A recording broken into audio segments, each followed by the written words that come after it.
Greetings. Please be seated.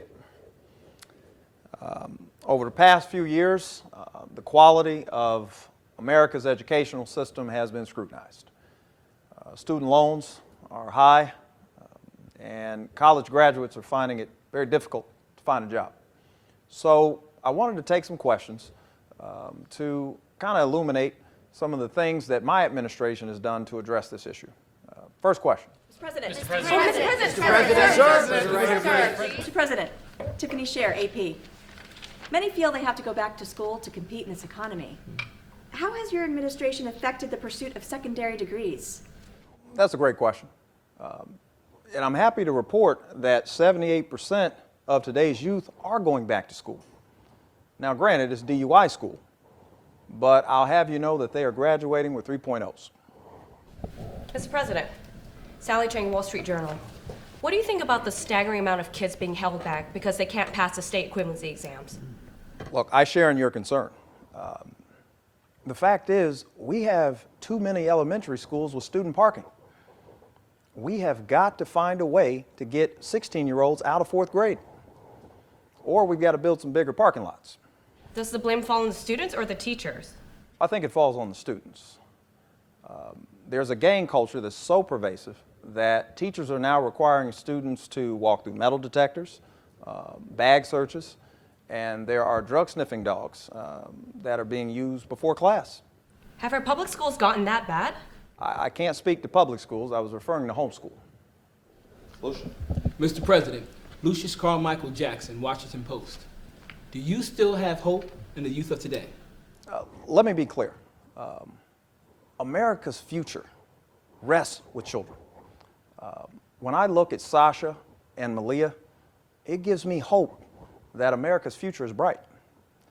But when I then see Here Comes Honey Boo Boo, I then lose that same hope.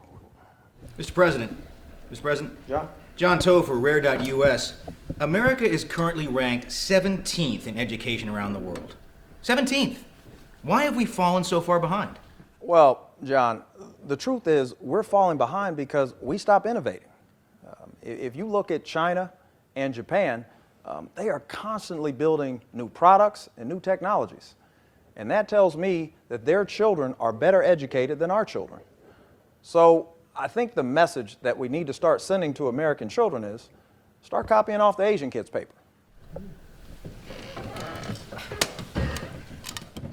I'm talking about the youth, not adults. Mr. President, Lance Weems, MSNBC. College students are having a tough time finding work today. What subject would you recommend they major in that gives them a better chance at landing a job?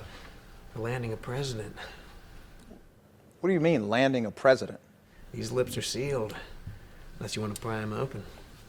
The only thing we're going to pry is my foot from... Let me answer your question. I think the healthcare industry has a number of jobs available. Computer engineering also has tons of IT jobs. But I think if you want to ensure that you have a job in the future, there's only one major you need to major in. That major is Chinese, because they got plenty of jobs. Hell, they got more jobs than we got people. 你神经病！无所谓，你在说什么？哇，你的中文是很好。 Mr. President, Jules Hudson, ABC News. What incentives are you giving big corporations to hire educated women in the workplace? Jules, that's a good question. DJ Wiretap, hit me.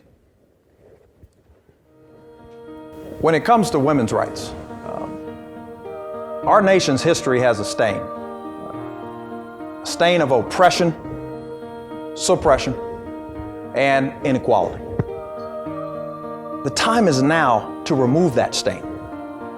And so today, I have great news. This government is now offering tax breaks to big businesses who are willing to hire educated women. And I'm proud to announce Hooters will now be hiring women with good grades. As you know, they are accustomed to hiring women with D's, sometimes double D's. Now they're going to begin hiring women with A's and B's. Now, I don't know if this is going to work for their business model, but we're going to wish them the best of luck. So, to women out there, with A's, B's. Yes, you can. Thank you. Good night.